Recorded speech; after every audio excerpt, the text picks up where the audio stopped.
ಇವತ್ತಿನ ದಿವಸ ಈ ಒಂದು ಡ್ರಗ್ಸ್ದಲ್ಲಿ ಎತ್ತಿದ ಕೈ ಬಹುಶಃ ನಮ್ಮ 15 ತಾಲೂಕುಗಳಲ್ಲಿ ಗೋಕಾಕ್ ತಾಲೂಕು ಇರ್ಬೋದು ಮತ್ತು ಮೂಡ್ಲಿಗಿ ತಾಲೂಕು ಇರ್ಬೋದು, ಇವೆರಡೂ ತಾಲೂಕುಗಳು ಡ್ರಗ್ ವಿಷಯದಲ್ಲಿ ಎತ್ತಿದ ಕೈ.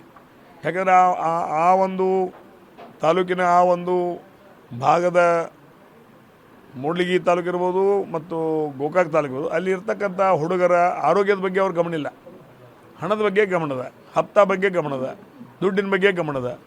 ಅಲ್ಲಿ ಇವತ್ತು ಮಿತಿಮೀರಿ ಹೋಗ್ಯದ. ಪಾಪ ಇವತ್ತು ದಿವಸ ಜನ ಅಲ್ಲಿ ಹೊಲ ತೊಗೊಳ್ಳೋಂಥ ಪರಿಸ್ಥಿತಿ ಇಲ್ಲ, ಮನೆ ತೊಗೊಳ್ಳೋಂಥ ಪರಿಸ್ಥಿತಿ ಇಲ್ಲ. ಏನೇ ಮಾಡಬೇಕಾದ್ರೂ ಅವ್ರ ಮುಖಾಂತರನೇ ಮಾಡಬೇಕು.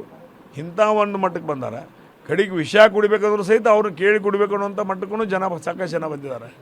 ಇಂಥ ಒಂದು ವಾತಾವರಣದಲ್ಲಿ ನಾವು ಇವತ್ತು ದಿವಸ ಜಿಲ್ಲೆಯ ಜನ ನಾವು ಸುಮ್ಮನೆ ಕೂತ್ಕೊಂಡ್ರೆ ಇವತ್ತು ಆಗೋದಿಲ್ಲ. ಇದು ದಬ್ಬಾಳಿಕೆ, ಈ ಗುಂಡಾಗಿರಿ, ಇದು ಏನು ಬೆದರಿಕೆ ಹಾಕಿ ಹೊಲ ಮನೆ ಕಬ್ಜಾ ತೊಗೊಳ್ಳೋದು, ಬರ್ಸ್ಕೊಳ್ಳೋದು ಅನ್ನುವಂಥ ವ್ಯವಸ್ಥೆ, ಇದಕ್ಕೆಲ್ಲರೂ ತಡೆ ಹಾಕಬೇಕು, ಇದನ್ನು ತಡೆ ಒಡ್ಡಬೇಕು. ಆ ನಿಟ್ಟಿನಲ್ಲಿ ಜಿಲ್ಲೆಯಲ್ಲಿ ನಾನು ಸುತ್ತಾಡ್ತೀನಿ.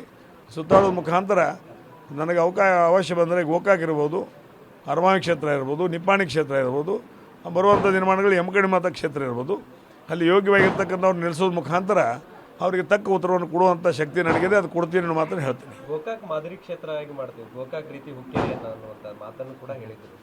ಯಾವುದು ಮಾದರಿ ಆಯ್ತು ಸರ್? ಈಗ ಬಹುಶಃ ಅದನ್ನು ನೀವು ಹೇಳಬೇಕು. ಬೇಕಾದ್ರೆ ನೀವು ಯಾವಾಗ ನಮ್ಮ ತಾಲೂಕಿಗೆ ಒಂದು ಸರ್ವೆ ಮಾಡೋಕ್ಕೆ ಬರ್ತೀರಿ ಬನ್ನಿ, ನಾನು ನಿಮಗೆ ಎಲ್ಲ ಇಲ್ಲಿರ್ತಕ್ಕಂಥ ವ್ಯವಸ್ಥೆಯನ್ನು ಮಾಡಿಕೊಡ್ತೀನಿ. ನಿಮ್ಮ TV9 ಮುಖಾಂತರ ಇಲ್ಲೇನು ನಮ್ಮ ಅಣ್ಣ ದಿವಂಗತ ಉಮೇಶ್ ಕತ್ತಿಯವರು ಏನೇನು ಮಾಡಿದ್ದಾರೆ ಅದರ ಮುಂದುವರಿಸ್ಕೊಂಡು ನಿಖಿಲ್ ಕತ್ತಿ ಅವರು ಏನೇನು ಮಾಡಿದ್ದಾರೆ, ಜೊತೆಗೆ ಹಿಂದಿನ 3 ಬಾರಿ ಶಾಸಕರಾಗಿ ಹಿರಿಯ ಸಹೋದರಾಗಿರ್ತಕ್ಕಂಥ AB ಪಾಟೀಲ್ ಏನೇನು ಮಾಡಿದ್ದಾರೆ ಎಲ್ಲವನ್ನು ನಾವು ತೋರಿಸ್ತೀವಿ. ಈ ಭಾಗದಲ್ಲಿ ನಮ್ಮಲ್ಲಿ ಹೊನ್ನಪ್ಪಜ್ಜ ನೂಲಿ ಅಂತ ಅವರು ಮೊದಲು MLA ಆದರು. ಅದರ ನಂತರ 77ರಲ್ಲಿ ಮಾಡಿದರು. ಅದರ ನಂತರಲ್ಲಿ 77ರಲ್ಲಿ AB ದೇಸಾಯಿ ಅಂತ ಮಾಡಿದರು. AB ದೇಸಾಯಿ ಅವರು MLA ಅವರಾದರು. ಅದರ ನಂತರ ನಮ್ಮ ಮಹಾಜನ್ ಶೆಟ್ಟಿ ಅಂತ MLA ಆದರು. ಅದರ ನಂತರ ನಮ್ಮ ಅಪ್ಪ ವಿಶ್ವನಾಥ್ ಕತ್ತಿಯವರಾದರು. ಅದರ ನಂತರ 40 ವರ್ಷ ಉಮೇಶ್ ಕತ್ತಿಯವರಾದರು. ಇವರು ಏನು MLAಗಳಾಗಿದ್ದಾರೆ ಆ ಭಾಗದಲ್ಲಿ ಸಾರವಾಡಿಯವರು ಇರ್ಬೋದು, ಮಲ್ಲಾರಗೌಡರು ಇರ್ಬೋದು, AB ಪಾಟೀಲ್ ಇರ್ಬೋದು.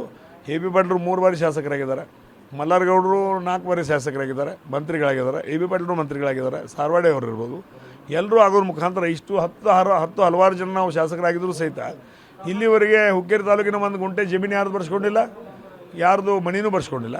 ಎಲ್ಲರೂ ಸಾಮಾನ್ಯವಾಗಿ ಸುಖ ದುಃಖಗಳ ವಿಚಾರದ ಒಂದೇ ಕುಟುಂಬದ ಥರ ನಾವು ನಡೆಸ್ಕೊಂಡು ಬಂದಿದ್ದೀವಿ. ಆ ರೀತಿ ಇಡೀ ಜಿಲ್ಲೆಯಲ್ಲಿ ಸಹಿತ ಇದೇ ಒಂದು ವ್ಯವಸ್ಥೆ ಇರಬೇಕು ಅನ್ನೋಂಥ ಬಯಸ್ತೀವಿ.